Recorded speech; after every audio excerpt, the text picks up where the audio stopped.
Sejam muito bem-vindos à segunda aula do nosso Clube de Leitura Literária e Filosófica, aula em que nós entenderemos bem a estrutura da Divina Comédia e conheceremos o canto 1, o canto 1 do Inferno.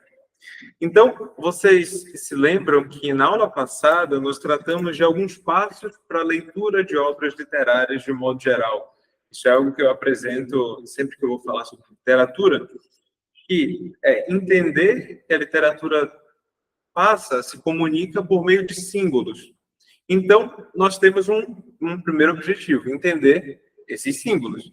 E depois nós vamos entender o significado.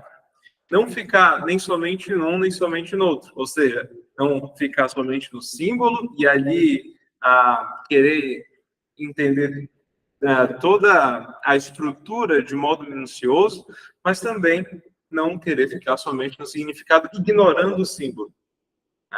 A estrutura deve ser entendida na medida em que ela nos ajuda a compreender o significado.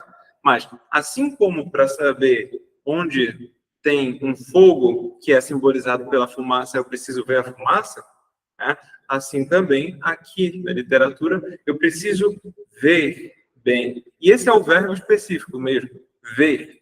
A gente vai poder o livro 7, que a palavra, o imperativo que o Sócrates utiliza para começar a falar sobre a alegoria da caverna é ide, que é ver. Ver, ó Glauco. Ou seja, ele está como se fosse ordenando.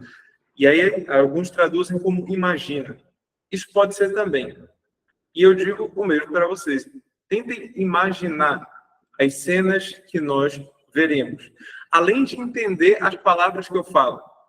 Porque, vejam, uma coisa é vocês entenderem o significado das coisas que eu falo. Outra coisa é vocês percorrerem esse caminho sozinhos. É a mesma coisa quando a gente está aprendendo qualquer disciplina. Uma coisa é o professor explicando e fazendo todo o trajetório, o trajeto argumentativo, para chegar numa conclusão e a gente, ok. Outra coisa é nós entendermos, nós fazermos o trajeto por nós mesmos. Isso é algo nosso, fica em nós, né? Não somente no professor. Então, tentem imaginar à medida em que a gente vai falando e tentem tirar as dúvidas respectivas à leitura, a termos, enfim.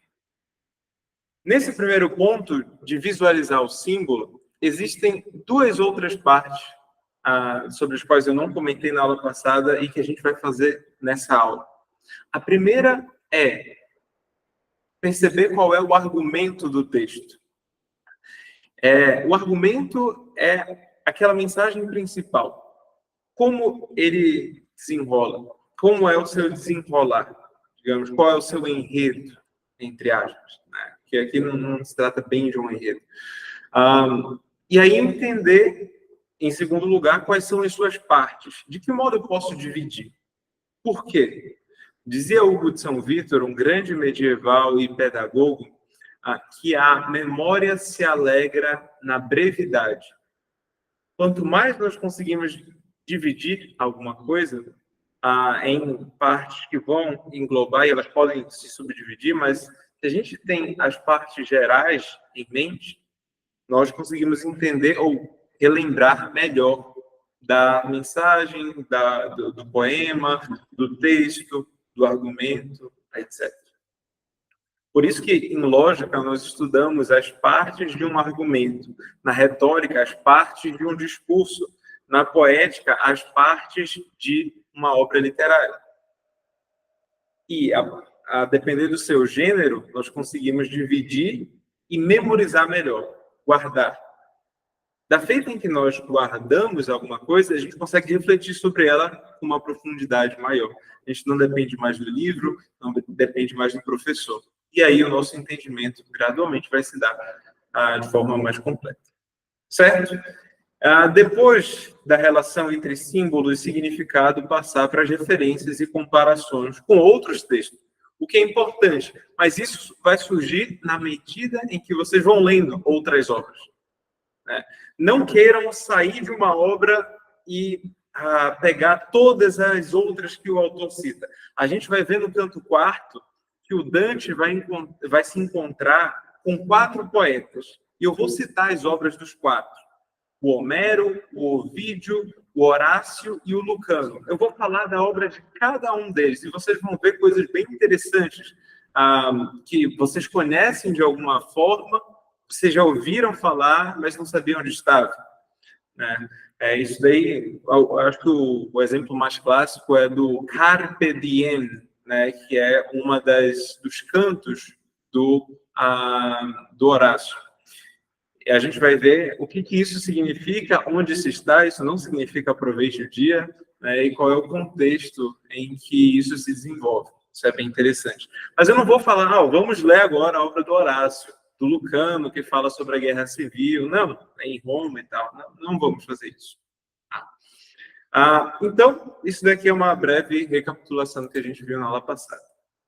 Para começar a aula de hoje, eu elenquei 3 pontos sobre a Divina Comédia, sobre o Dante e a Divina Comédia.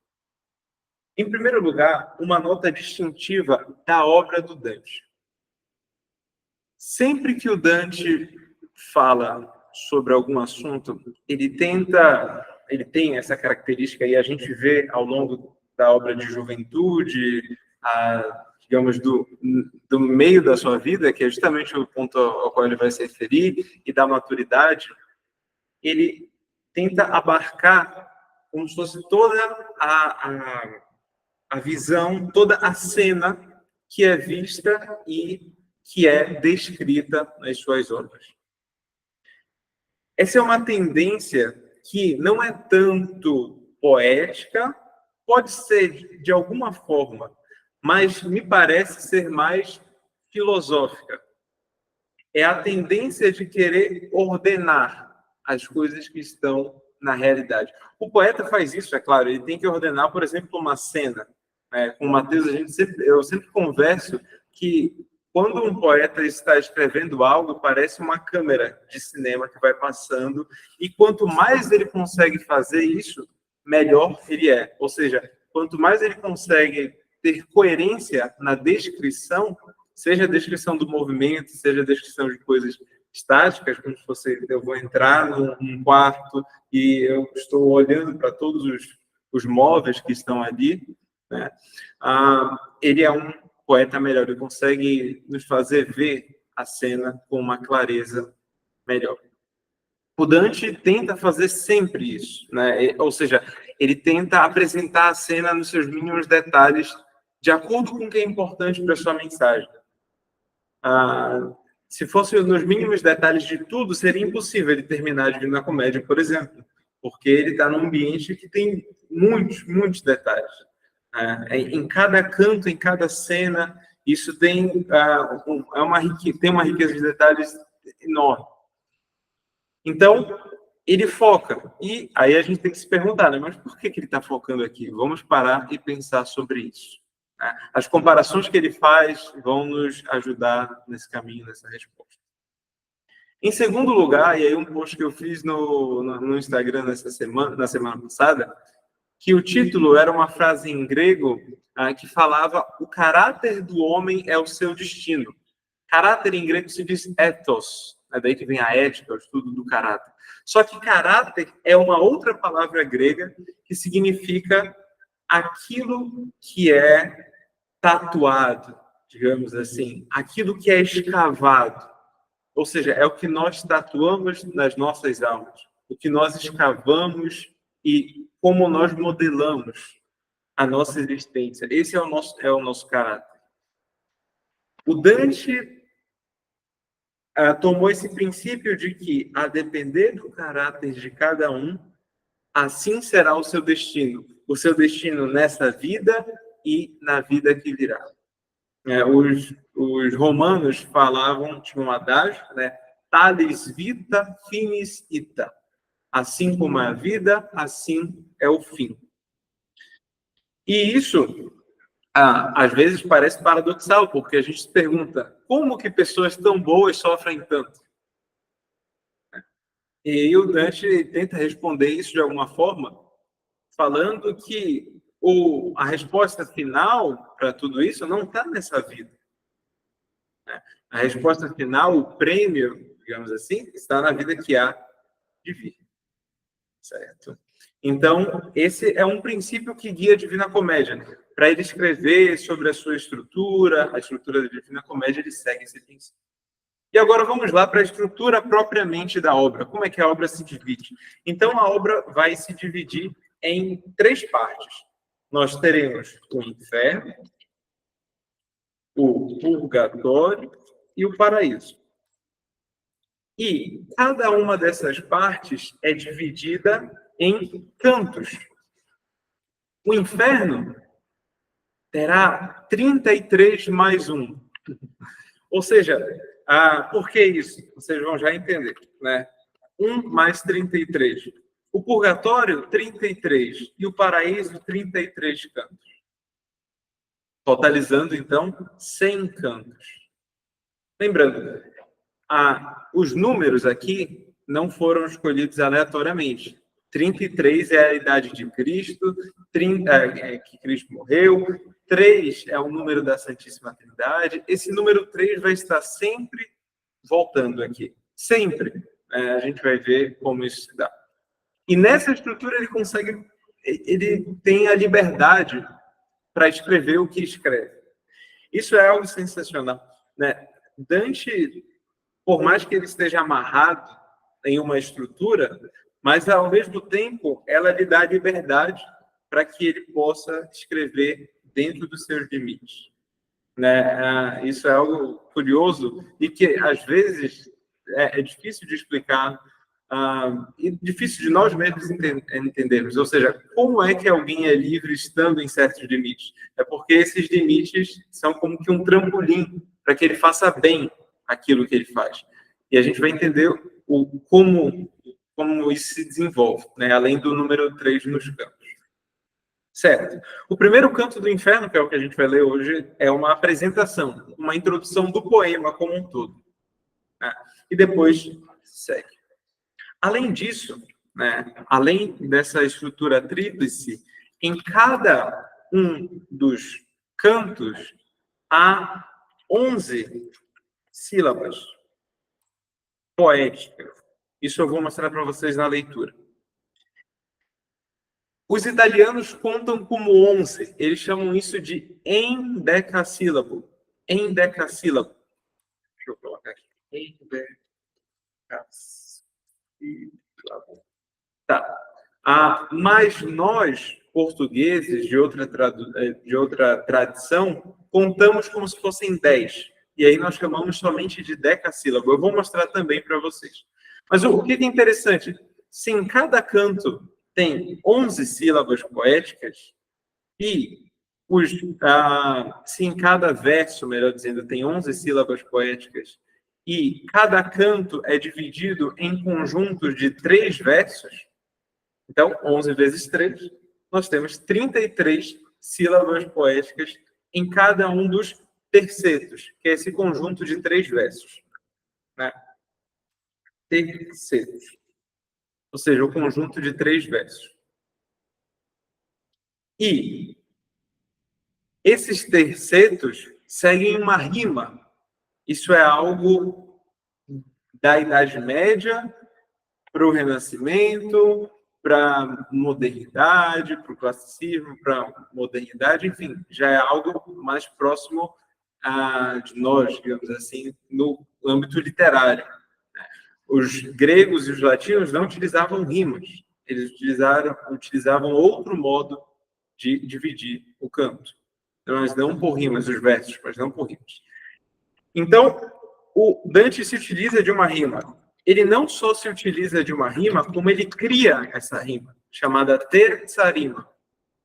Em cada terceto, ou seja, esse conjunto de 3 versos, nós temos uma rima que é A, B, A, ou seja, o final do primeiro verso rima com o final do terceiro verso. E depois segue B, C, B. Então, o segundo verso do primeiro terceto vai rimar com o primeiro e com o terceiro do segundo terceto. e assim sucessivamente. Né? Vocês entenderam essa estrutura aqui das rimas?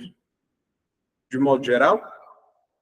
Eu ainda vou exemplificar isso, mas ok. Nós temos o número 3 de novo.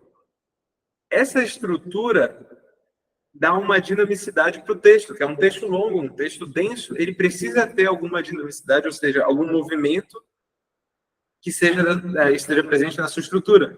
Para quê? Para não tornar enfadonha a leitura. Não só a leitura, como a declamação. Porque esses textos eram geralmente declamados e não lidos, como nós fazemos hoje. Lemos em voz baixa. Não, as pessoas liam em voz alta, declamando. Essa é a Terza Rima. Então, nós temos essa estrutura básica. 3 partes, inferno, purgatório e paraíso. O inferno com 34 cantos, o purgatório com 33 e o paraíso com 33. Isso dá, no total, um conjunto de 1.433 versos. Não há uma numeração exata de quantos versos foram escritos para cada canto. Porém, no conjunto, que em geral cada canto tem mais de 100 versos, nós temos 1.433 versos. Eu descobri isso, na verdade, há pouco. Eu já tinha lido sobre isso, mas é um número que eu não gravei.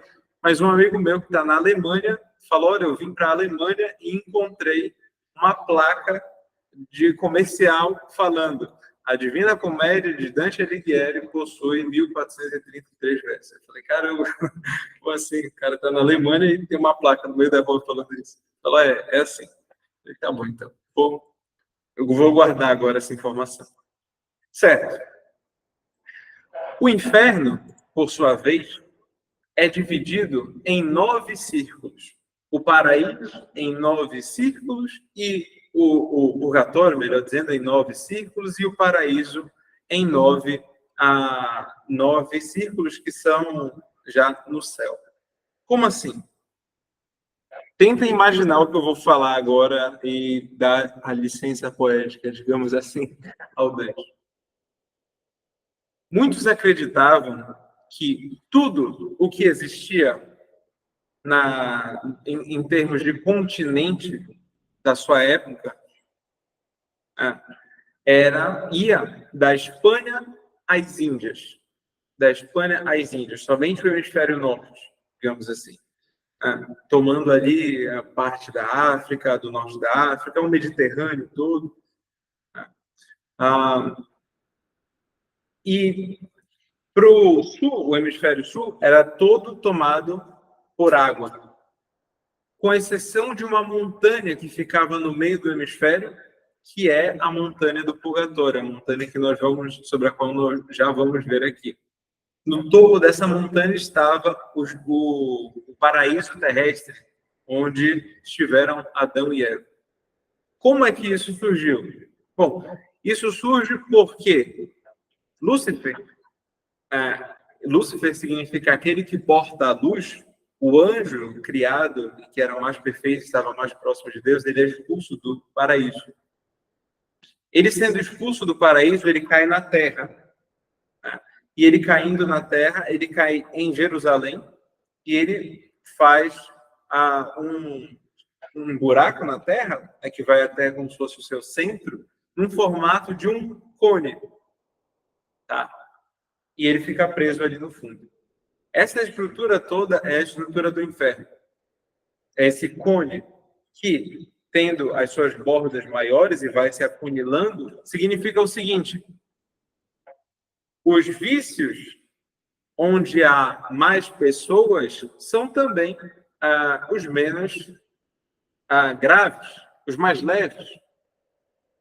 E quanto mais próximo de Lúcifer, nós temos uma quantidade menor de pessoas e vícios mais graves. O vício mais grave para o Dante era a traição. Por que a traição? Porque o ato de trair alguém é um ato pensado. Ou seja, é um ato que nós não fazemos porque simplesmente nós fomos influenciados por um impulso, como pode ser a luxúria, a gula, a avareza, isso é muito mais tangível. Agora, você trair, e não é qualquer traição, mas a traição das pessoas que lhe fizeram o bem. Ou seja, a pessoa lhe dá tudo e você atrai. Esse é, para Dante, o vício ou pecado mais grave, e é onde estaria o Lúcifer, aprisionado com 3 bocas. E dentro de cada uma das bocas haveria um personagem sendo mastigado. No centro estaria Judas, que traiu Cristo, e nos outros 2 lados estariam o Brutus e o Cássio, ou seja, aqueles que planejaram o golpe contra Júlio César. Aquele que traiu Cristo e aquele que traiu Roma, digamos assim. Existe uma relação que nós já veremos também com esses 2 personagens, com esses 3 personagens, no caso, essas 2 realidades, né? A igreja e Roma. Certo? Essa é uma estrutura bem básica, uma explicação bem básica. O purgatório é a montanha que se forma com a matéria que saiu, né, quando Lúcifer cai na Terra, em Jerusalém, ele leva até o centro alguma coisa, né? Ele faz um buraco. A matéria que sai dali formaria uma montanha, que seria o purgatório. Né? E o paraíso são 9 círculos ao redor 9 círculos ao redor da Terra, no caso no céu, e que seriam as órbitas dos planetas. Nessa época se acreditava que a Terra era um planeta que estava no centro de tudo, e ao redor dele estaria a Lua, Mercúrio, Vênus, o Sol, Marte, Saturno e Júpiter. E aí, fazendo todos esses círculos, né, nós teríamos os círculos do paraíso, que é por onde Dante passa. Certo. Vocês conseguem visualizar, então, que a jornada de Dante vai ser uma descida. Uma descida. Uma jornada descendente, para depois haver uma ascensão, não é algo novo na literatura nem na filosofia. Nós vamos ver que é justamente isso que acontece na alegoria da caverna. E a primeira palavra da República, né, de Platão, é Sócrates falando que ontem desci ao Pireu. O Pireu era um porto, o maior porto de Atenas. E ele desceu. Ele está falando, basicamente, em outras palavras, de modo muito resumido. Eu sou sábio que preciso ajudar as pessoas que estão lá embaixo e vou trazê-las aqui para cima. Mas para isso eu preciso descer. A gente chama isso de catábasis. Né? Essa descida, catábasis. E anábasis é o movimento de subida. Né? Subida. Então, essa descida acontece na República. Mas antes, isso já havia acontecido? Acontecido onde? Na Odisseia de Homero. Em certo momento, o Odisseu precisa descer ao Hades, descer aos infernos também, para tomar conselho, para continuar a sua trajetória e voltar para casa. E onde acontece também? Na Eneida de Virgílio, que nós vamos ler o primeiro canto, no canto 6 da Eneida, no canto 11 da Odisseia, canto 6 da Eneida, o Enéas precisa descer ao Hades, que os romanos chamavam de Orco, aos infernos. Inferno significa aquele lugar que é inferior. Né? Ínfero. E ali tomar conselho com o seu pai, que falaria para ele voltar e cumprir com a sua missão de fundar Roma. Certo? Então, esse movimento de descida é algo comum. E descida para quê? Descida para depois ter uma subida. Isso não é uma alegoria somente na literatura, mas na nossa vida também. Para que a gente esteja preparado para os grandes voos, digamos assim, a gente precisa descer. Isso é, construir bases profundas para aí sim elevar, construir, edificar um prédio alto, uma edificação alta, elevada. É preciso, a gente pode pensar assim, a pessoa que mais dá valor numa empresa que foi dada de herança é aquela que consegue conhecer o trabalho de todas as pessoas. Aquela que passou por várias funções e aprendeu essas funções bem, ela entende como funciona tudo e ela consegue se manter no alto. Né? E isso a gente pode falar também na vida de estudos. Olha, a gente precisa aprender as minúcias, senão a gente não consegue compreender o todo. A gente precisa ir para as bases, né? E depois continuar, certo? E vocês podem pensar em várias outras realidades, né? Nos estudos, eu acho que isso é bem claro, da gente aprender os pormenores, assim, aprender o que deve ser aprendido em primeiro lugar. Não é à toa, por exemplo, eu, o Matheus e a Rafaela fizemos, o José Vitor fizemos um curso de Direito, a gente tinha introdução a várias disciplinas, né? Introdução ao estudo de Direito, introdução ao Direito Constitucional, essa parte geral, e depois tem a parte específica.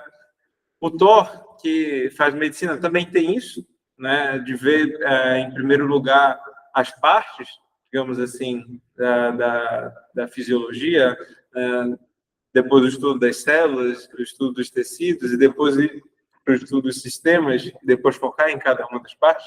Eu sei disso porque minha esposa é médica, ela sempre me fala que ela fez. Aqui na universidade tinha o básico e depois a parte que é específica. Então, isso se dá de modo geral. Tá? A gente precisa descer. E aqui o Dante, ele vai descer aos infernos. Ele desce para ver os vícios e as pessoas condenadas, para que ele possa ser capaz de subir ao paraíso. Certo? Esses são pontos bem gerais, assim, e sobre os quais eu tenho refletido bastante para tentar transformar a Divina Comédia em alguns princípios. E assim ser mais claro a trajetória, ou o motivo da trajetória feita. Alguma pergunta até aqui? Certo. Então, vamos lá. Vamos para o nosso canto mesmo. E aí a gente vai aprofundando, vai vendo um detalhe. Em primeiro lugar, por que canto, né? Canto porque, como eu disse para vocês, quando a gente fala desde a antiguidade, os grandes poemas, como os poemas de Homero, começam com canta-me a cólera, ó deusa, funesta de Aquiles ferida. É sempre um pedido para cantar, ou seja, declamar. E aqui também nós temos os cantos, ou seja, como se fossem as declamações, é um modo de dividir a poesia. Eu vou recitar em italiano, depois nós vamos para a tradução em português, tá bom? E aí a gente vai destrinchar, vai lendo cada ponto. Prestem atenção em como a rima é bonita, em primeiro lugar, eu acho muito bonita, mas como a rima vai se dando, vai se desvelando ao decorrer do poema. Ou seja, como ela vai se conectando com o que é anterior e nos puxando para frente, sem que fique monótono. E ainda assim, o Dante consegue colocar diálogos e apresentar imagens, ou seja, não era algo que o tolhia. Então, começa assim a Divina Comédia. Nel mezzo del camin di nostra vita, mi ritrovai per una selva oscura, che la diritta via era smarrita. Ai, quanto a dir qual era cosa dura, esta selva selvaggia e aspra e forte, che nel pensier rinnova la paura. Tante amara che poco è più morte, ma per trattar del ben che vi trovai, dirò di l'altre cose che vos scorte. Io non so ben ridir come vi intrai, tant'era pien di sonno a quel punto che la verace via abbandonai. Ma poi che fui al piede un colle giunto, là dove terminava quella valle, che m'avea di paura il cor compunto. Guardai in alto e vide le sue spalle, vestite già dei raggi del pianeta che mena dritto altrui per ogni calle.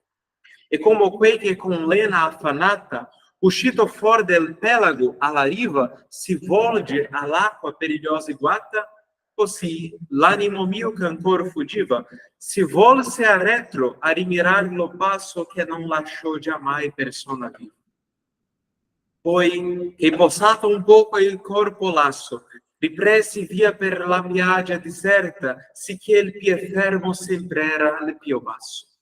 Ed ecco, quasi al cominciar dell'erta, una lonza leggera e presta molto, che di pel macolato era coperta, e non mi si partia dinanzi a volto, anzi impediva tanto il mio cammino, che fui per ritornare più volte.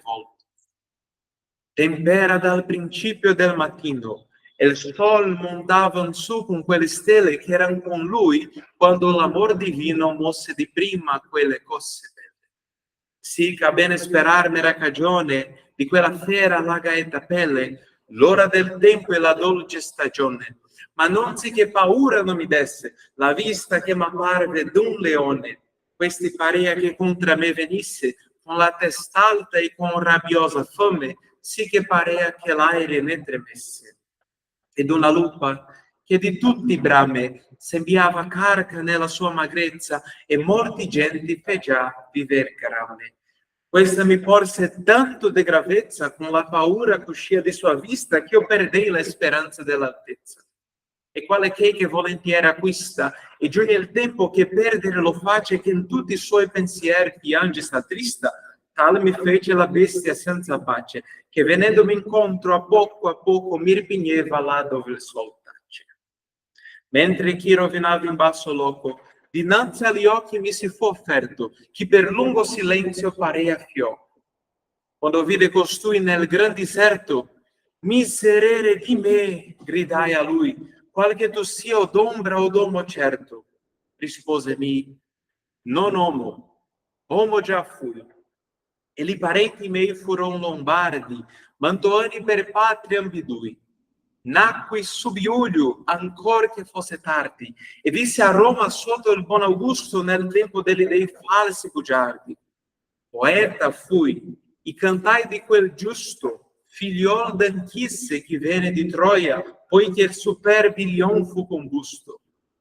Ma tu, perché ritorni a tanta noia? Perché non sali il deletoso monte che a principi cagion di tutta gioia? Forse tu quel Virgilio e quella fonte che spande di parlare sì largo fiumi? Risposio lui con vergognosa fronte. O degli altri poeti, onore e lume, vale a mio lungo studio il grande amore che m'ha fatto cercar lo tuo volume. Tu sei lo mio maestro e il mio autore, tu sei solo colui da cui io tolsi lo bel stilo che m'ha fatto onore. Vedi la bestia per cui io mi volsi, aiutami da lei famoso saggio, che ella mi fa tremar le vene e i polsi. A te convén tener altro viaggio, rispose poi che lagrimar mi vide, se vuoi campare de sto loco selvaggio, e questa bestia per la qual tu gride non lascia altrui passare per la sua via, ma tanto lo impedisce che lo uccide. E a natura si malvagia e ria, e mai non empie la bramosa voglia, e dopo il pasto ha più fame che prima. E molti sono gli animali a cui si ammoglia, e più saranno ancora infinché il ver troverà, che la farà morir con doglia. Questi non ciberà terra né peltro, ma sapienza, amore e virtute, e sua nazione sarà tra feltro e feltro. Di quella umile Italia fia salute, per cui morì la Vergine Camilla, e aurialo e turno in isso di ferute.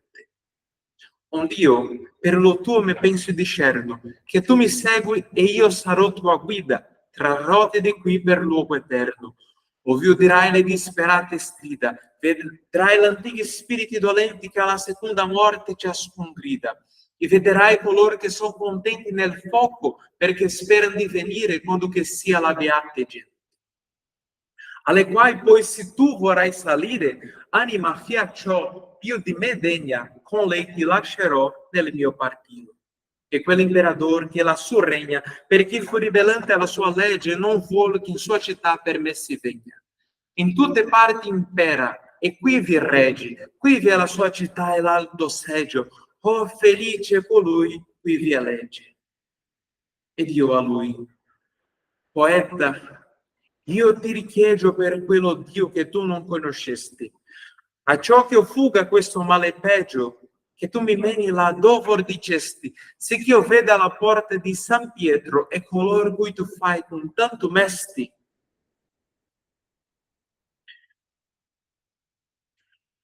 Allora si mosse ed io li tieni dietro. Esse então é o canto 1 da Divina Comédia. De modo simples. Dante está nel mezzo del caminho de nossa vida, a meio caminhar da nossa vida, nessa selva escura ou obscura, ou seja, por onde os raios de luz não conseguem entrar, não conseguem passar. E ele se vê desesperado, mas por causa do bem que ele viu em algum momento do seu caminho, ele narrará todo o seu percurso, por mais difícil que seja essa tarefa. E a narração desse percurso o deixa tenso só dele se lembrar, ou seja, foi um grande mal por qual ele passou. E esse percurso é um percurso que, logo no início, ou seja, depois que ele sai dessa selva, ele se vê diante do pé de um polo junto, de um monte, uma montanha. E ele olha para essa montanha e vê lá em cima o sol como que nascendo e vestindo. Essa imagem é bem interessante. Ele veste com os seus raios a montanha. E ele tenta subir essa montanha. Porém, antes dele tentar subir, ele faz uma comparação.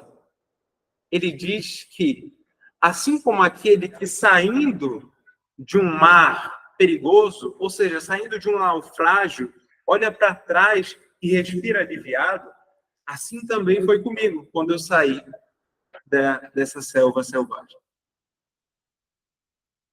Tá, um dos primeiros pontos aqui que nós temos, eu vou começar a fazer algumas anotações, que é o seguinte. Quando ele sai, ele olha para trás e respira aliviado. Esse olhar para trás também não é em vão. Essa imagem, em primeiro lugar, tem dois elementos importantíssimos. O naufrágio e depois o olhar para trás. O naufrágio, primeiramente, essa é a imagem utilizada para representar a vida humana. A vida humana quando em algum ponto está errado. Em algum ponto nós andamos por meio dessa selva selvagem. Por que isso? Porque os antigos pensavam na vida como se fosse um sair de um porto seguro, enfrentar tempestades e chegar num destino. Esse seria o destino final. Dante fala aqui de um caminho, mas a referência é a mesma. Santo Agostinho de Hipona tem um livro chamado De Beata Vita, ou Sobre a Vida Feliz, em que ele vai iniciar fazendo a alegoria, fazendo a comparação com o porto, o barco, a vida como um mar. Platão, na República, já fala sobre a vida humana sendo guiada, ou a necessidade de nós termos como que marinheiros a conduzir a nossa nau, a nossa nave, nosso barco, ao porto, aonde nós desejamos nos direcionar. Então, essa imagem não é em vão. ele está se referindo a algo que tradicionalmente na literatura já existe, a imagem do naufrágio. Isso vai aparecer no primeiro canto, ou no primeiro livro da Eneida também, que nós vamos ler. Em segundo lugar, esse olhar para trás. Isso não é algo que eu já vi em algum comentário, mas comparando com obras a gente pode pensar. Existe um mito grego que fala sobre o Orfeu. O Orfeu era um grande músico, um grande tocador. Nós vamos ver o Orfeu aqui na Divina Comédia.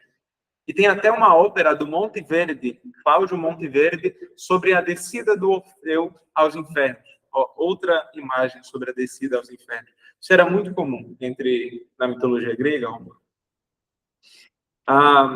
O Orfeu tem uma esposa, ele se casa, e ela morre, ela é picada por uma cobra e morre. Ele fica muito triste, tão triste que ele desce aos infernos atrás dela. E lá nos infernos ele toca a sua lira, a sua harpa, digamos, melhor, a sua harpa, e começa a cantar. E o inferno inteiro tem piedade dele. É uma imagem que a gente fica bem assim, mas como o inferno tendo piedade, não um lugar as pessoas estão com raiva. O inferno ali é o Hades, que tem alguns traços parecidos com o que nós entendemos como inferno. Alguns. E aí todos eles têm piedade, digamos, do Orfeu e falam para que ele possa tomar de volta a sua mulher. Mas tinha uma condição. A condição seria de que ele não poderia olhar para trás. Ou seja, ele deveria sair diretamente sem olhar para trás. Essa é uma comparação com as nossas decisões. Não olhar para trás, seguir em frente diante de certas decisões. Não tem isso de ficar em cima do muro. A gente vai ver um pouco o que acontece com quem fica em cima do muro, segundo Dante. E o Orfeu está saindo com a sua esposa, está quase chegando. Ele já vê a saída, a luz no fim do túnel, e o que ele faz? Olha para trás. Quando ele olha para trás, a sua esposa amada é devolvida para o fundo do Hades. Ele tenta abraçá-la, mas tenta em vão. E ela se esvai mesmo, né? Ela se torna como se fosse um vento, né? Evapora. E esse olhar para trás pode significar isso. Tanto essa mensagem de olhar para trás no sentido de deixa eu dar uma olhada para ver se eu tomei a decisão certa, né? Quanto esse olhar aliviado e pensar, ainda bem que eu cheguei. Então, há uma conexão entre o que Dante quer criar na nossa mente e a literatura anterior. Isso acontece também nas escrituras. Nós vamos ficar aqui somente no Antigo Testamento, mas vamos ficar somente com essa do Orfeu, o mito do Orfeu. Alguns outros dizem que ele consegue, depois ele volta. Existe uma variação na narração. Né? Isso está nas Metamorfoses do Ovídio, que é um autor sobre o qual nós vamos falar. Certo. Quando ele sai, então, desse mar, ele descansa e ele continua o seu caminho. Subindo, né, edeco, essa expressão em italiano é o que em latim nós falamos ecce. Ecce é quando algo aparece, eis aí. Quando o anjo aparece a Maria, foi traduzido por São Jerônimo como ecce. Ecce angelus domini. Eis aí o anjo do Senhor. E aí, quando ele se encontra com a primeira fera, ela é ou uma onça, ou uma onça, ou uma pantera. Ambas as traduções passam. Na lonza leggera e presta morto. E que se movimenta de modo muito rápido. e que vai encurralando cada vez mais e ele vai voltando, ele vai descendo. Nesse movimento de descida, ele nos descreve o momento do dia, né? Tempera dal principio del mattino. Então, era o começo da manhã. E o sol estava com aquelas estrelas, com as mesmas estrelas de quando o mundo foi criado. Quando amor divino mosse de prima quelle cose belle. Essa é uma expressão bem famosa do Dante. Fala do amor divino movendo as coisas. Mas ele fala, olha, mas não que não me desse medo.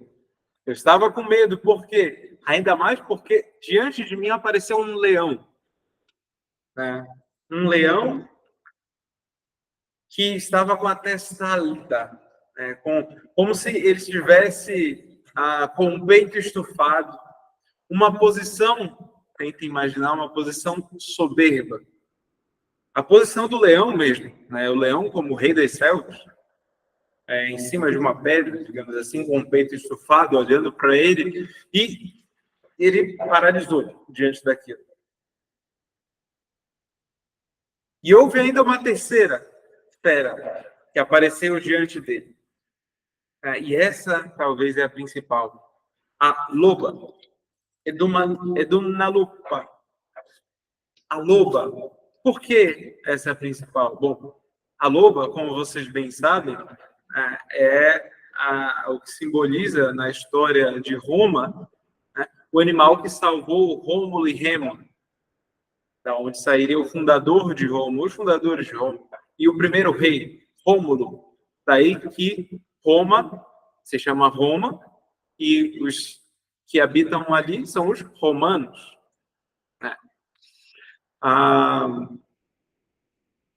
Rômulo, então, ele e o Remo, são alimentados pela loba.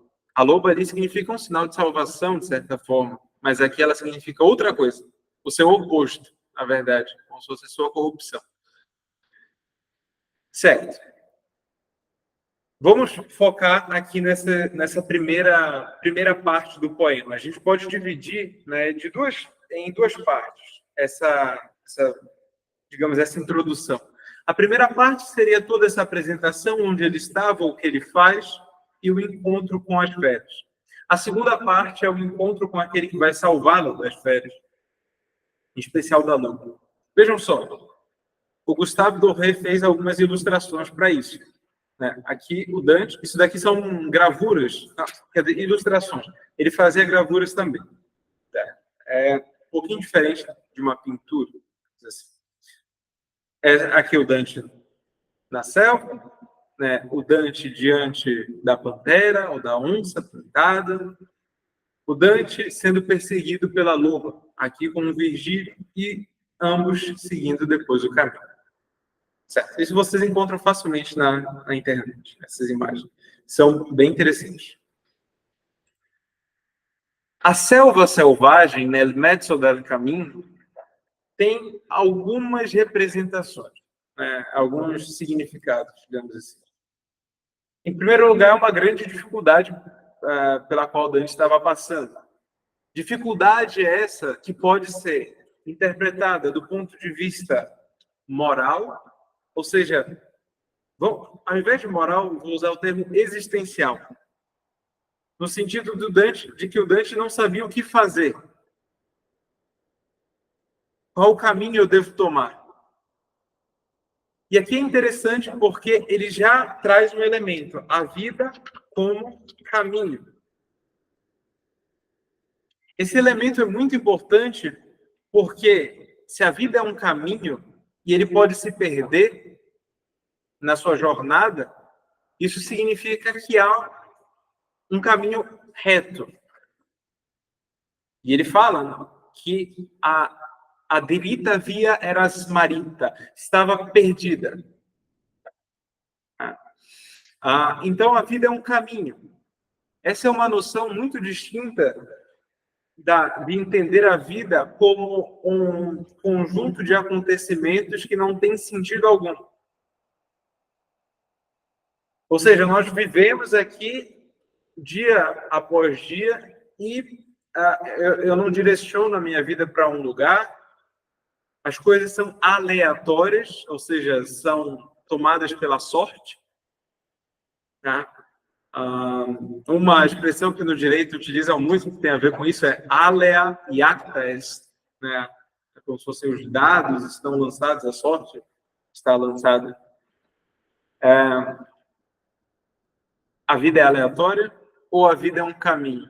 Vejam que são duas noções distintas da vida. Só que o Dante se perdeu da reta via. Né? E quando ele acha que encontrou essa reta via, ou seja, o caminho devido, aparecem as feras diante dele. Certo? Então, vamos colocar primeiro assim, vida como caminho e um caminho reto, devido. Né? E a possibilidade de se perder dele. Alguns comentadores do Dante, em especial um comentador que tem um curso da Universidade de Yale, aqui na internet, sobre a Divina Comédia, falam o seguinte: Dante está fazendo uma referência a um problema antigo da filosofia, que era o seguinte: em uma sociedade, por que as pessoas não fazem o que devem, sendo que elas sabem? Ou a outra opção é, na verdade, elas não fazem o que devem porque elas ignoram o que elas devem saber. Então, se todos fossem educados, se todos soubessem o que devem fazer, todos fariam o que é devido e nós viveríamos em paz em uma sociedade.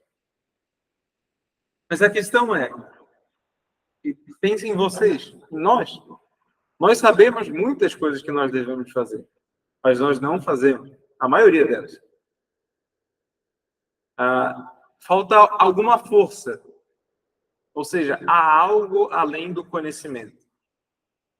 Quando Dante respira aliviado e olha para o cume da montanha e pensa, agora eu vou subir essa montanha, que é a minha felicidade, ele acha que vai ser fácil, mas na verdade ele começa a se deparar com problemas que não estão no conhecer o que deve ser feito e o que não deve ser feito, mas coisas que estão relacionadas ao que os filósofos chamam de vontade. Problemas da vontade. Isso é, você sabe o que deve fazer, mas você não faz. E esses problemas da vontade estão relacionados com essas feras, com essas bestas, que simbolizam os vícios. Então há uma tensão entre a vontade e os vícios. Encontro com as feras e aqui vamos colocar os problemas da vontade. O que é a vontade? A vontade é quando a gente fala, né? Eu tenho vontade de comer um chocolate. Não é bem nesse sentido. Aí seria mais um desejo de modo geral. A vontade é saber o que é bom, ou seja, saber racionalmente, você tem motivos, razões para agir. Né? No direito, e isso é o que nós buscamos quando a gente quer proteger algum bem jurídico. Por exemplo, eu quero proteger a vida. Como é que isso se dá? Bom, aí uma lei vai me falar quais são os modos de proteger a vida. Ou o incentivo para o desenvolvimento da vida humana. Conhecer esses bens da vida, o conhecimento, a amizade, é uma questão da vontade, você querer firmemente. Só que para que você adquira essa força de vontade, e é uma expressão que nós até utilizamos, é preciso que a gente repita várias e várias vezes os mesmos atos, criando hábitos. Né? Só que, às vezes, nós repetimos várias e várias vezes atos que, na verdade, nos desviam desse caminho. E esses hábitos não serão hábitos bons, mas maus. É o que nós chamamos de vícios. E os hábitos bons seriam as virtudes. Então, vejam só. É unânime a interpretação de que essas três feras significam vícios, ou seja, a nossa vontade tendo como que uma segunda natureza, a um caminho que não deveria ser seguido. A onça ou a pantera simbolizando o desejo pelos prazeres, os prazeres sensíveis. Como Platão fala, os prazeres da cama e da mesa, a luxúria e a gula, de modo desordenado. Tão desordenado que eu não quero saber quem é a pessoa que está na minha frente, eu só quero usá-la, e eu não quero saber qual é a comida, eu só quero devorar. E a gente usa mais devorar para os animais do que para os seres humanos, né? Então, essa seria a representação da onça, a incontinência ou também a luxúria, né? Ou, outro termo, a intemperança. Intemperança. Certo. Ela é rápida e nos faz voltar cada vez mais. Vejam só, é como se aquele bolo de chocolate passasse na nossa frente e a gente fala, eu quero isso agora, eu quero muito isso. Ou alguma comida muito gostosa. Uma massa, um sushi, alguma coisa assim, uma pizza. Eu quero muito isso. E isso é algo rápido. Ou pode ser uma pessoa mesmo, ou uma imaginação. É um fato que nós ficamos com isso na mente. É como se fosse uma onça nos devorando, ouvindo, né, diante da gente. O leão, por outro lado, simboliza aquele desejo de honra, aquele desejo de ser reconhecido, aquele desejo de ter todos ao nosso redor. Algo que nós podemos chamar aqui de soberba, né? Ou seja, de colocar-se em primeiro lugar. Supérbia é como se fosse uma força superior, etimologicamente. É você se colocar para cima de todos os outros, para além de todos os outros. Isso causa um certo medo, realmente. E, em terceiro lugar, a loba. A loba, imaginem bem, ela é magra. E dona lupa che di tutti brame sembiava carica nella sua magrezza. Ela é magra, mesmo sendo muito magra, ela é terrível. Né? E ela, se aproximando, nos deixa cada vez mais pesados. E, além disso, depois o Virgílio vai falar para o Dante, olha, quanto mais ela come, mais ela tem fome. E dopo il pasto ha più fame che prima. Ou seja, quanto mais você tem, mais você quer. E quanto mais você tem, mais você se vê como a loba, magro e pesado. Essa é a avareza. A avareza. Vejam que é como se as nossas almas fossem tomadas por essas feras, como se elas estivessem devorando.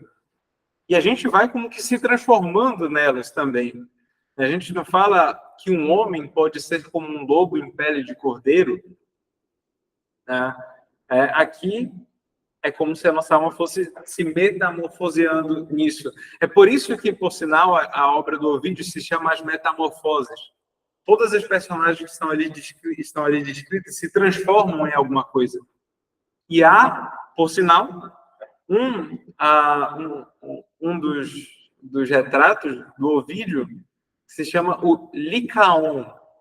Em grego, lobo se diz lykos, ou seja, é aquele que tem o formato de lobo. O Lycaon, ele vai se transformando num lobo cada vez mais nas suas ações. Ele é voraz, ele é feroz, ele devora os outros, ele mata os outros, assim como ele vai se matando também. Essa é a avareza, ou seja, é aquela fome por dinheiro, por bens materiais, e quanto mais eu tenho, mais eu quero. Esse é o avaro. Certo. Dante, então, percebe que não basta conhecer. É preciso domar essas férias. A nossa alma é como se fosse um cocheiro, aquele que controla a carruagem. E a gente precisa domar os cavalos, as nossas bestas, digamos assim, as férias.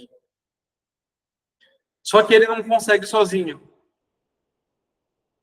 Dante, na verdade, está sendo empurrado cada vez mais para onde? Para voltar para a selva selvagem da onde ele veio. E até que um momento ele cai. E quando ele cai, passa diante dele um vulto, uma sombra. Essa sombra, esse vulto, é o Virgílio, poeta romano, que nacque sub Iulio, né? Sub Iulio, ou seja, de baixo, sob Júlio César mesmo, porque ele nasce em 70 antes de Cristo e falece em 19 antes de Cristo.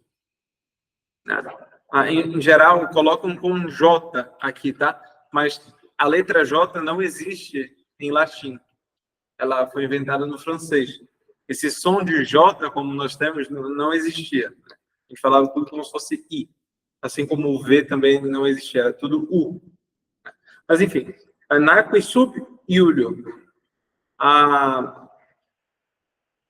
Ancor que fosse tarde, e visse a Roma sotto il buon Augusto. Por quê? Ele vê Roma debaixo de Augusto, né? O primeiro imperador de Roma. E é justamente para ele que ele escreve a Eneida. O Augusto chega, olha, escreve, eu quero uma obra para a educação do povo romano, que tenha um grande herói. E esse herói vai ser o Enéas, que, saindo de Troia, depois que Troia foi destruída, o Superbo Ilion, como fala o Dante, né? Daí que vem o nome Ilíada, Troia, Ilion, mesmo nome, né? É por causa do fundador. O nome do fundador, de dois fundadores. Um era Ilion e outro era Tros. Então, Ilion e Troia, mesma cidade. Depois que ela foi destruída, ele sai de lá e vai fundar Roma, como nós veremos, né, Enem? Mas o Virgílio aparece simbolizando aquele conselho pelo qual nós conseguimos continuar a nossa jornada. Virgílio simboliza a razão humana. Ele é o grande símbolo da racionalidade ali. Quando nós falamos de uma pessoa razoável, razoável a gente usa em geral para mais ou menos, né? Mas razoável é algo que tem razoabilidade, ou seja, que os meios empregados foram devidos, digamos assim, para alcançar uma finalidade. Eu preciso da razão para isso, preciso da prudência. Prudência não como algo mesquinho, mas como deliberação devida. E aí o Virgílio, ele aparece e faz um discurso, falando uma biografia, quem ele é. E depois ele fala, ou melhor, o Dante, né, o louva, falando que ele é o grande mestre. E depois o Virgílio vai responder para o Dante, falando: a ti convém ter outro caminho, altro viaggio, outra viagem. Né? Ou seja, tu não vai subir ainda a montanha do purgatório, mas tu tens que descer. E aí ele vai falar aonde eles devem ir. Ele fala, olha, se tu me seguir e eu como o teu guia, eu te levarei lá aonde as pessoas ouvir o diraile disperata estrida, você vai ouvir o grito desesperado daquelas pessoas que estão na sua segunda morte, no seu segundo sofrimento. Mas depois delas, ou seja, o inferno, depois delas, tu verás aquelas pessoas que estão no fogo, estão sofrendo também, mas sofrendo com esperança, ao contrário do inferno, que é um sofrimento sem esperança. Nós veremos que a inscrição é uma outra frase muito, muito famosa da Divina Comédia. A inscrição na porta do inferno, quando Dante vai entrar, a última frase é Lasciate ogni speranza voi che entrare. Deixai toda a esperança vós que entrais. E aí o Virgílio fala, mas além disso, a gente vai para o purgatório, ou seja, aquelas pessoas que sofrem, mas sofrem porque estão purgando as suas penas. Ou seja, estão purificando-se. E, em terceiro lugar, a la beate gente, as pessoas bem-aventuradas, felizes. Beata significa isso, bem-aventurada, feliz. É daí que vem, por sinal, o nome Beatrice, aquela que é beata. Certo. Dante, então, vai percorrer esse caminho. Só que o Virgílio fala, olha, para tu percorreres o paraíso, para estares com as pessoas beatas, eu vou te deixar com alguém que é mais digno do que eu. Uma pessoa com uma dignidade maior.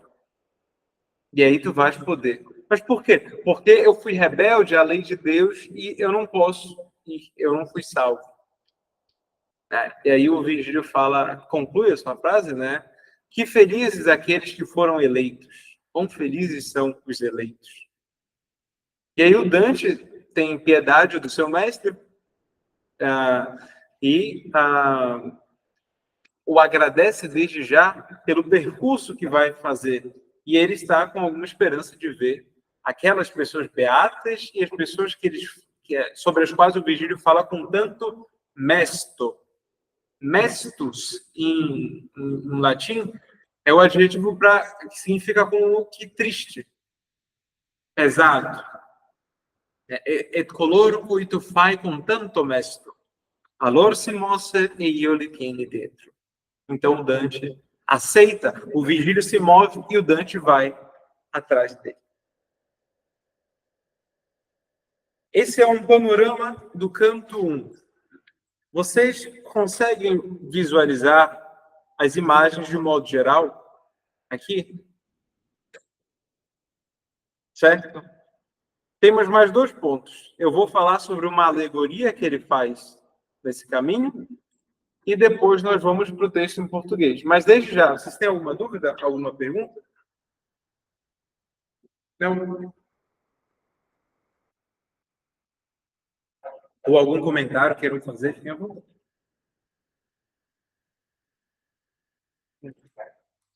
Certo.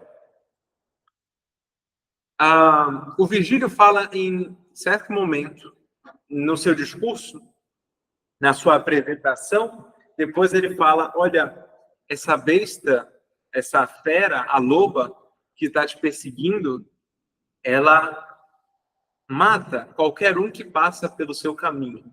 Ela vai com que deixando a pessoa tão fraca que depois ela o mata. Porém, virá uma figura que conseguirá detê-la.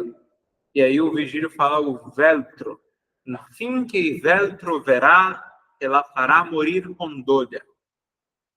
O veltro é um cão de guarda, um cão protetor. Ou seja, é o cão que é o amigo do homem. Sempre foi assim, sempre foi entendido, né? Essa noção é uma noção dos romanos, que tinham cães em casa já, né? Tem até uma expressão que é muito famosa nas casas dos romanos, que é cave canem, cuidado com o cão. Isso era algo que tinha nas casas de modo geral, de gente que tinha mais dinheiro. E o cão de guarda, ele irá atrás da loba e a perseguirá, e ele conseguirá matá-lo. E aí ele começa a falar do veltro que deterá a avareza. E aí, ao longo da história, muitas pessoas começaram a falar quem era essa pessoa. Essa pessoa significa Cristo, que virá e deterá os vícios? Significa algum conde mais próximo a Dante, ou seja, alguém da política, algum rei? E eu li há um tempo uma biografia do Dante que falava dava uma resposta muito interessante. Porque o Dante diz qual é a origem dessa pessoa. Ele diz, e sua nação sarà tra feltro e feltro. Feltro, o tecido mesmo, né? Como nós entendemos. Existem muitas respostas para isso, mas esse feltro e feltro, né, pode significar uma cidade, o tecido mesmo, mas essa biógrafa do Dante falava que feltro era o tecido que era colocado para fazer papel. Ou seja, retirava-se o papel e ele era colocado em cima do feltro para poder escorrer, secar. Ou seja, tirar a sua umidade. Né? E depois colocava uma outra folha de papel em cima. E assim se tinha antigamente papel. Hoje o processo, eu creio que seja diferente. Porém, isso significa o que deterá a avareza será aquilo que o homem comunica por meio do papel. Isso é, a legislação. Então, por meio do Código Civil, digamos assim, né? Código Civil significa o Código de Direito, de modo geral, naquela época, referência a um código antigo, o Corpus Iuris Civilis, o corpo de direito civil, digamos assim, né? Que abordava várias áreas para além do direito civil, como nós entendemos hoje, deterá, ou seja, será ou a articulação política, digamos assim, as leis mesmo, né, que deterá a avareza. É uma das respostas possíveis que eu achei bem interessante. Assim, ela fala, olha, a resposta é mais simples do que as outras pessoas pensam, mas a gente não sabe, de fato, quem é essa referência. Né? É a alegoria, o mito do feltro. E, bom, ficou essa questão, né? Os dantólogos, aqueles que pesquisam sobre o Dante, debatem sobre quem seria essa pessoa, ou o que seria. Certo. De modo geral, acho que isso é o suficiente. E agora, outro ponto, né? Que eu quero falar para vocês. Tentem resumir os textos, os cantos, em um argumento. O argumento é nós, como eu já havia dito, fazemos uma espécie de resumo, com ideias centrais somente e o passo a passo. E essa divisão aqui que eu fiz. Primeira e segunda parte. A primeira parte é a apresentação, depois a saída da selva, o encontro com as feras. Na segunda parte, o aparecimento de Virgílio, o seu discurso e a aceitação de Dante, para continuar o caminho. Isso facilita a memorização e facilita o entendimento. Certo? Bom, algum comentário? Ponto? Não? Okay. Então, deixa-me colocar aqui. Pode falar. Lebrel. Isso. A tradução seria o Lebrel. Como se fosse um cão de guarda. Deixa eu colocar.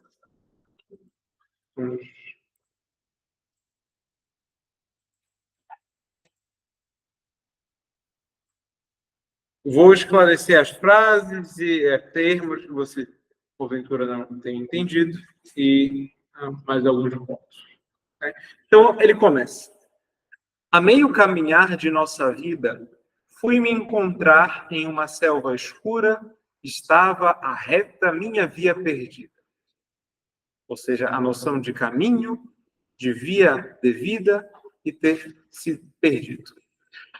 Que a tarefa de narrar é dura, essa selva selvagem, rude e forte, que volve o medo à mente que a figura. Aqui a gente não fala numa ordem direta, né, mas isso é comum na poesia para que a gente consiga manter a rima, manter a métrica. Né? Ou seja, a tarefa de narrar é dura, que a tarefa de narrar é dura, essa selva selvagem que volve à mente o medo que a figura. Ou seja, quando nós pensamos na selva selvagem, né, A figura dela traz o medo à mente. A mente que é a figura, ela é envolta, tomada pelo medo. De tão amarga, pouco mais lhe é a morte. É quase a morte. Mas para tratar do bem que enfim lá achei, direi do mais que me guardava a sorte.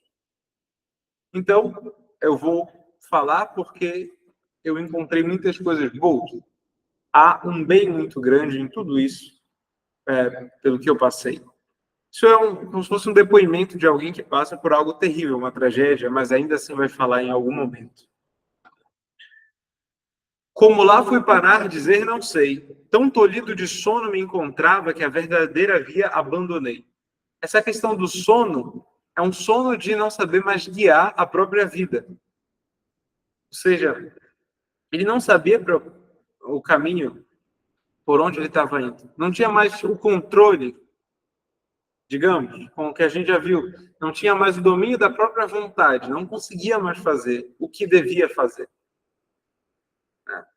Hoje, por exemplo, um amigo de trabalho que perdeu recentemente o irmão chegou para mim e falou para mim, cara, eu fico triste a todo momento.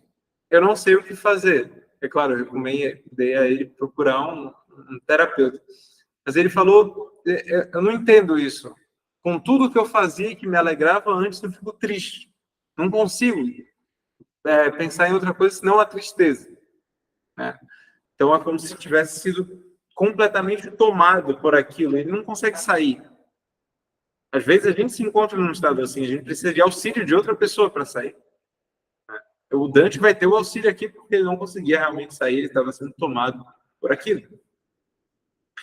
Mas quando ao pé de um monte eu já chegava, tendo o fim desse vale à minha frente, que o coração de medo me cerrava, olhei para o alto e vi a sua vertente, vestida já dos raios do planeta, que certo guia por toda estrada a gente. O planeta aqui, planeta significa aquilo que se move, né? Advém de um verbo grego que significa o que se move, o que erra, né? O que se move de lá para cá. Isso que é errar. Né? Errar no sentido não de erro, mas de andar para lá e para cá. Tornou-se a minha angústia então mais quieta, que no lago do coração guardara toda essa noite de pavor repleta. Então ele ficou mais calmo quando ele saiu de lá. Que no lago do coração guardara, essa imagem é muito bonita.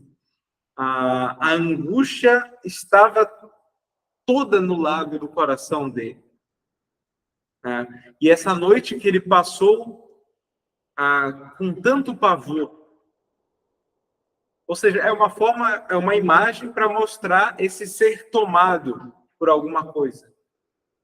Eu me lembro que um dia o Matheus estava falando comigo, o Matheus estuda a literatura que a gente pode chamar a literatura francesa, né, o Flaubert, e ele tinha uma imagem que era da pessoa da mulher que perdeu alguém da família, e ela falou: eu vou lavar roupa no rio para tentar me esquecer, né?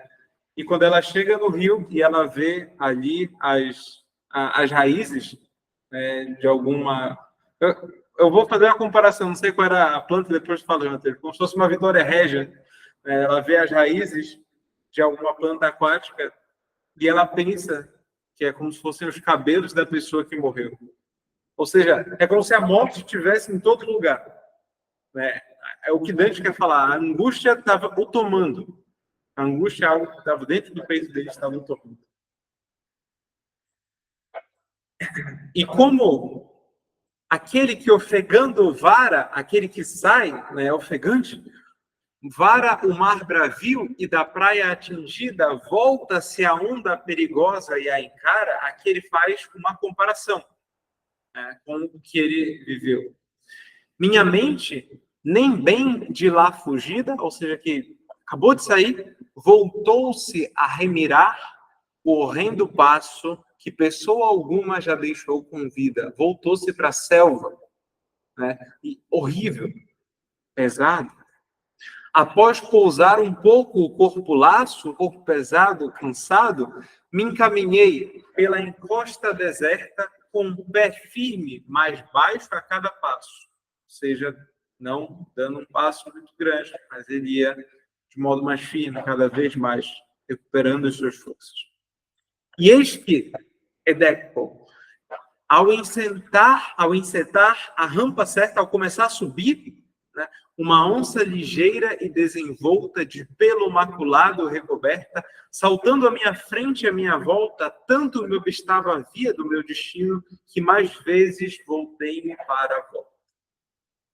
Ou seja, ele retornou cada vez mais o que ele tinha acabado de subir, de encetar, fazer esse movimento de subir. Amanhecia, e no céu cristalino o sol subia com essas mesmas estrelas que o acompanharam quando o amor divino primo moveu todas as coisas belas. Existe uma noção de que o mundo teria sido criado por volta de março, né? E que o Dante estaria nesse momento, ele estaria justamente na Sexta-feira Santa, quando começava, do ano 1300. Algumas pessoas tentam ver essa relação com esse trecho aqui. Ou seja, antes da Páscoa, logo antes da Páscoa. Para não temer, davam-me assim razão, ou seja, para eu não temer, o quê? A fera do gracioso pelo, aquelas matinais horas e a doce estação davam-me assim razão, ou seja, davam motivos para não temer. É como se ele tivesse ali um consolo, ele tivesse sido confortado. Essa palavra confortar não significa estar em um conforto, ou seja, relaxado.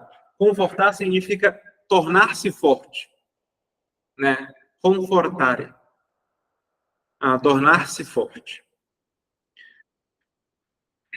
Mas não tanto que medo não me desse, à vista que surgiu-me de um leão, que parecia que contra mim viesse com a fronte erguida e com fome raivosa, parecendo que o próprio ar o temesse. Tenta imaginar um suar temendo alguma coisa. Ou seja, o ar paralisou. É como se tudo tivesse paralisado ali. Estátua, em tudo. Diante do leão. E, além disso, uma loba. De uma loba de cobiça ansiosa. Cobiça ansiosa. Em sua torpe magreza carregada, que a muita gente a vida fez penosa. Vejam só, quem é tomado pela avareza tem a vida penosa, difícil mesmo. Essa tornou minha alma tão pesada pelo pavor manante de sua vista que perdi a esperança da assomada, ou seja, da subida. Quem pensa muito no dinheiro e fica só dinheiro, dinheiro, dinheiro, eu quero mais dinheiro, tem a vida, a alma pesada. Por quê? Porque a pessoa nunca vai se satisfazer com aquilo. Nem com o dinheiro, nem com os prazeres sensíveis, nem com a honra, porque a honra depende dos outros. O dinheiro vem e vai. Hoje vale uma coisa, amanhã já não vale mais. Os prazeres, eles passam. E chega um ponto em que você precisa cada vez mais de mais prazer, né, para você ficar satisfeito. E aí ele faz uma outra comparação.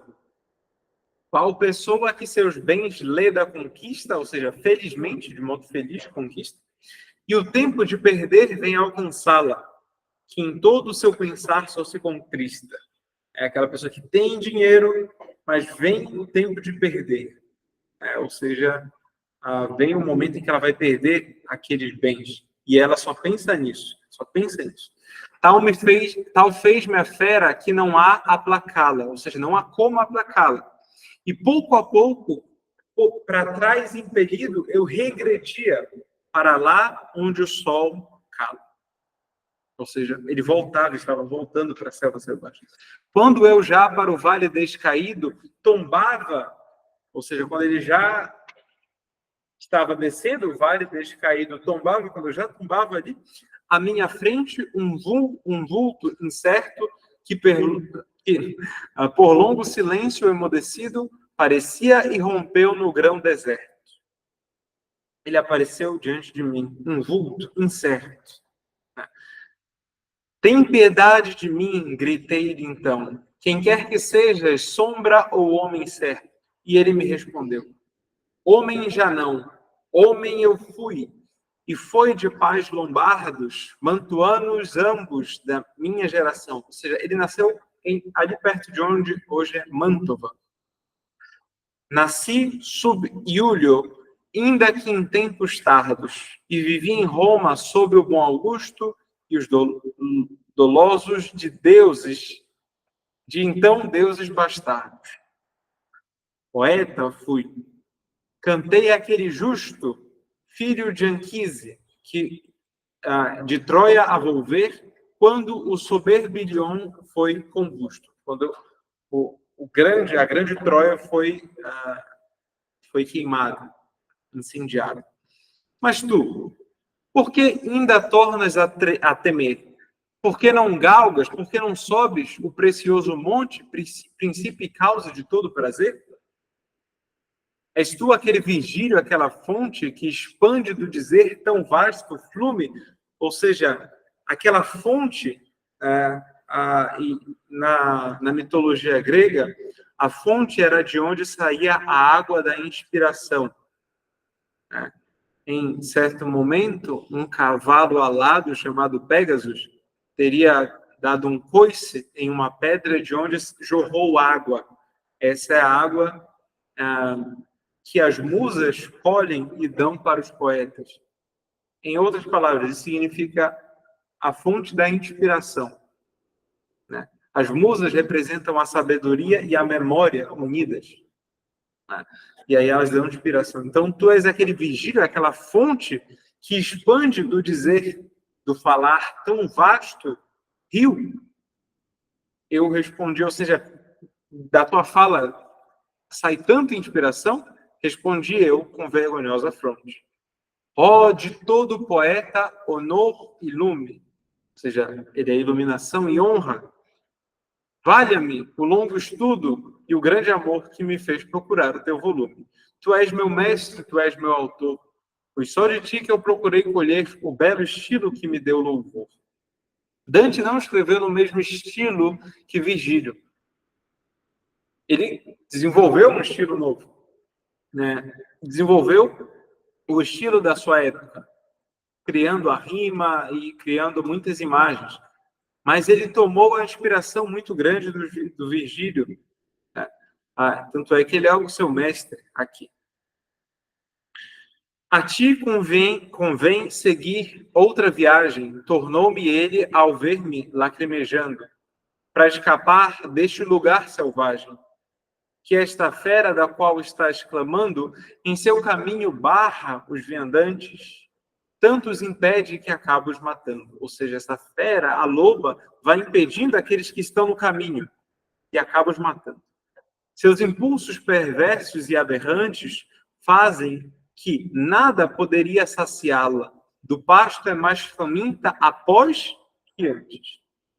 Com animais diversos se acasala, e mais eles serão, ou seja, com vícios diversos ela se une, e mais eles serão, até que o lebrel, o veltro, chegar para a dura morte destiná-la. Esse não buscará terra ou troféu, ou prêmio, mas só sapiência, amor e virtude, sabedoria, amor e virtude. Será entre feltro e feltro o berço seu, o seu local de nascimento. Dará à infeliz Itália, à humilde Itália, a plenitude, a salute, ou seja, a salvação. E a infeliz Itália para a qual morreram a Virgem Camila, Euríalo, Turno e Niso. Quem são esses? A Virgem Camila e Turno são dois oponentes de Enéas, na Eneida. E Euríalo e Niso são os seus companheiros em batalha. Nós vamos ver, há mais companheiros, mas nós vamos vê-los também. Ou seja, a Eneida, que fala da fundação de Roma, né? Então, eles morreram brigando ali. Esse a escorraçará de vila em vila, ou seja, vai prendê-la, vai retirá-la de vila em vila, de cidade em cidade. Quem? A loba, novamente, né? Até obrigá-la a retornar para o inferno, de onde a inveja primeira quis remi-la. A inveja primeira, a inveja dos anjos. Portanto, para teu bem, penso e externo, ou seja, eu como teu conselheiro, penso externo, que tu me sigas e eu te irei guiando, levar-te-ei para lugar eterno. De condenados que ouvirás bradando, de antigas almas que verás dolentes uma segunda morte em vão rogando. E outros verás também que estão contentes no fogo, na esperança de seguir quando que seja para as beatas gente. Ou seja, então, aqueles condenados, os condenados que estão contentes no fogo e as beatas gente. Pessoal, essas três realidades, o inferno, o purgatório e o paraíso, não são prudentes realidades somente pós a vida. Como eu disse para vocês no começo, o caráter do homem é o seu destino. Existe uma relação com o modo pelo qual nós agimos agora, mas não somente como um prêmio, ou seja, se eu agir mal, eu vou ser condenado. Não somente assim, mas que existem certos sofrimentos nossos que podem ser infernais. Ou seja, a gente busca, a gente sofre e não há esperança alguma naquilo que a gente faz. A gente só sofre com aquilo. Né? A gente está buscando cada vez mais, por exemplo, juntar mais e mais dinheiro ou bens que vão se degradar. E a gente só sofre com aquilo. A gente bate, a gente volta, eu quero fazer isso, eu quero fazer aquilo. E isso é algo que só me dá sofrimento. A gente insiste no erro. Isso é algo infernal. Não há esperança de melhoria. Outra coisa é sofrer para melhorar, para ser purgado. As ações que nós tomamos, para aí sim, olha, eu vou acordar mais cedo, porque eu quero fazer oração, porque eu quero estudar, porque eu quero trabalhar, porque eu quero adquirir o hábito de ir à academia, alguma coisa assim. Eu vou tomar banho gelado para me despertar, eu vou ficar sem comer o que eu gosto, eu vou fazer jejum. Isso é outra coisa. É um sofrimento. E é um sofrimento devido. Eu vou ficar sem comprar aquilo que eu quero, eu vou dar meu dinheiro para as outras pessoas, dar mesmo, assim. Olha, eu vou jantar num restaurante essa noite. Faço uma pessoa pedindo, toma o dinheiro que eu ia pagar o jantar. Pode ir. Claro, a gente não vai dar prejudicando as outras pessoas, né? Estão sob nosso cuidado, mas nesse caso, de dar mesmo e sofrer com aquilo. Serve para isso a purgação. Certo? Ou nós agimos bem mesmo, ou seja, bem, visando o bem do outro. Essa é a máxima ação de um bem, de um amor, de uma amizade que é totalmente desinteressada. Eu quero servir ao... Certo? Essas realidades estão próximas a gente. Não estão muito distantes. A gente não está falando somente de um outro mundo que vai vir depois, mas já nessa vida. A gente age assim também. Tá. As beatas, gente, as quais depois se quererás subir, alma terás mais digna do que eu. É a alma de Beatriz. Deixar-te-ei com ela ao meu partir. Que o imperador que reina lá no céu, Deus, porque para a sua lei eu fui herege. O que significa herege? Herege é aquele que escolhe.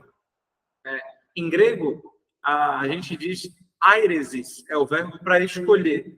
Herege é aquele que escolhe uma parte da doutrina e não vai acreditar no resto. Então, a doutrina da Igreja Católica tem um credo que tem 12 artigos. A gente fala, crê em Deus Pai Todo-Poderoso, Criador do céu e da terra. E em Jesus Cristo. Opa, eu não creio em Jesus Cristo. Eu creio no resto, mas eu não creio em Jesus Cristo. Isso é uma heresia, né? Você escolher retirar algo. E a ortodoxia é o pensamento devido. Ortodoxo, ou seja, aquele que é reto. né? Enfim. Em toda parte impera e lá rege, tá. E eu a ele. Terminando, Dante fala: poeta, eu te imploro por esse Deus que tu não conheceste, para fugir deste ou mal pior que ignoro, que me conduzas lá aonde tu disseste, ou seja, lá para onde tu disseste. A porta de São Pedro, então, verei, e aqueles que tão mestres descreveste. Moveu-se, então, e eu o acompanhei. Esse é o canto 1 da Divina Comédia. E eu tentei aqui dar um sobrevoo para vocês, espero que tenha ficado mais claro. Se há alguma dúvida, ainda assim, vamos sobre ela conversar, e aí eu estou disposto a ouvir alguns questionamentos. Fiquem à vontade. Podem falar impressões, algo que chamou a atenção nas imagens, se foi muito difícil ou se ficou mais fácil agora. Enfim.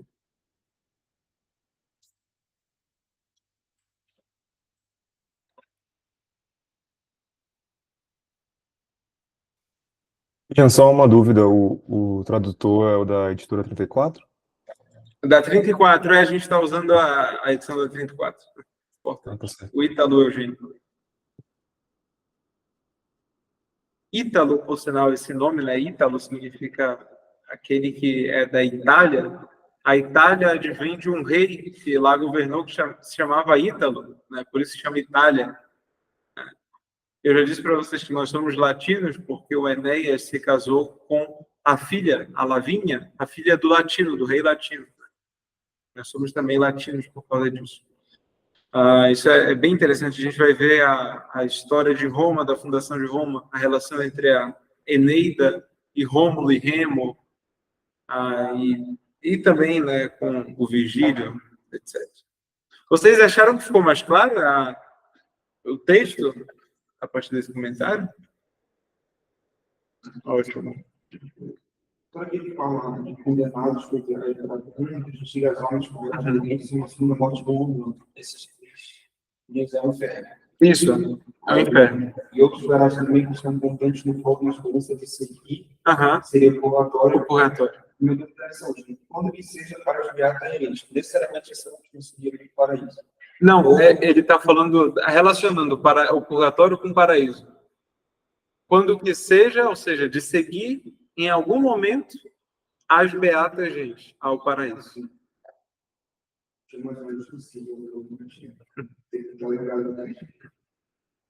Vou ver se eu mesmo tinha mais algum comentário. Eu sabia que era para tinha uma aqui fazer para vocês.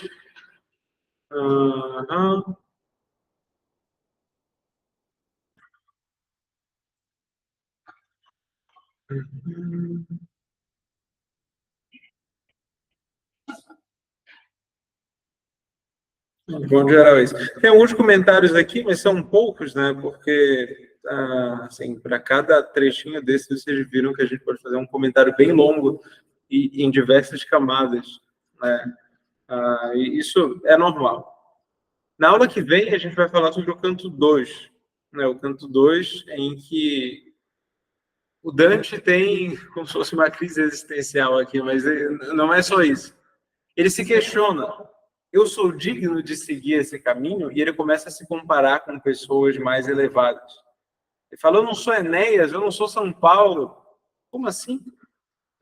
Não faz sentido algum. E aí o Virgílio vai explicar por que ele está ali, quem o mandou, a relação com a Beatriz, tudo isso. Como eu disse para vocês, o Dante tenta unificar uma realidade que ele está vendo com a sua imaginação. Ou seja, isso daqui, toda essa descrição que ele faz no primeiro canto, da selva selvagem, a subida, o encontro com o Virgílio, é como se ele estivesse vendo isso de modo muito claro. E não só vendo, mas ali presente.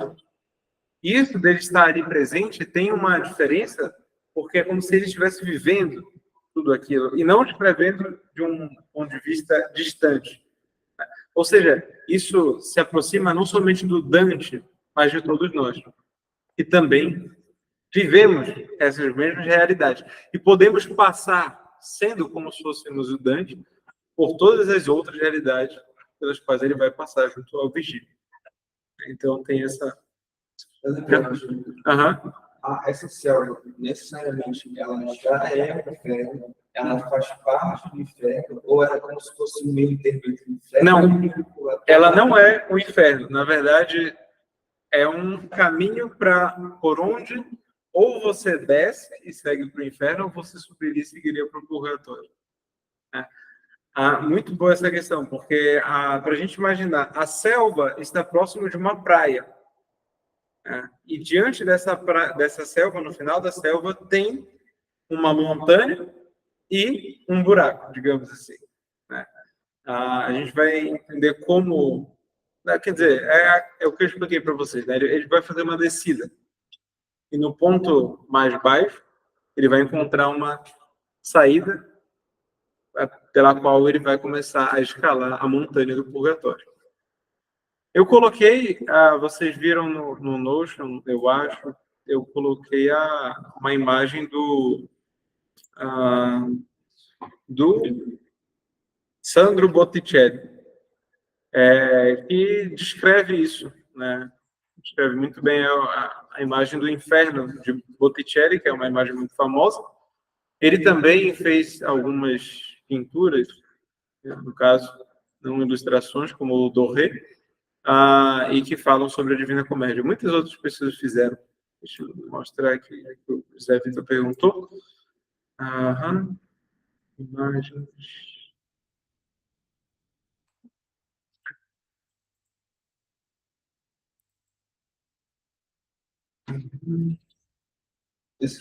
Essa aí mesmo.